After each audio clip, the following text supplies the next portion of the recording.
কথায় আছে চুরিবিদ্যা মহাবিদ্যা, যদি না পড়ে ধরা। আর এই মহাবিদ্যাকে কাজে লাগিয়ে একদল মুখোশের আড়ালে চালিয়ে যাচ্ছে তাদের ছলাকলা। চোর কিংবা পাচারকারীরা যে ছলাকলায় সেরা তা তাদের বুদ্ধি দেখলেই বোঝা যায়। এমনই এক চক্র ধরা পড়েছে নারায়ণগঞ্জের সোনারগাঁয়ে। চক্রটি লোকচক্ষু ও প্রশাসনের আড়ালে অ্যাম্বুলেন্স দিয়ে পাচার করে যাচ্ছিল মরণঘাতী নেশা ইয়াবা। তাও আবার প্রাণ রক্ষাকারী অক্সিজেনের সিলিন্ডারের ভিতরে ঢুকিয়ে করা হতো পাচার।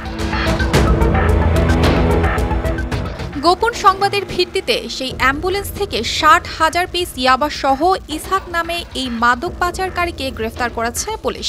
রোববার বিকেলে উপজেলার মেঘনা টোল প্লাজার চেকপোস্ট এলাকা থেকে তাকে গ্রেফতার করা হয়। এ সময় গাড়ি থেকে আরও একজন পালিয়ে যায়। গ্রেফতারকৃত ইসহাক টেকনাফ এলাকার উত্তর নীলা আমতলী এলাকার বাসিন্দা।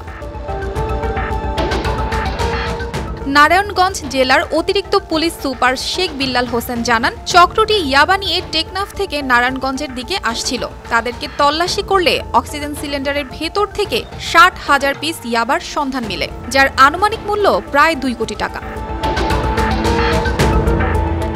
মামলা প্রক্রিয়া শেষে জব্দ করা হয়েছে অ্যাম্বুলেন্স। ইসহাককে প্রেরণ করা হয়েছে জেল হাজতে।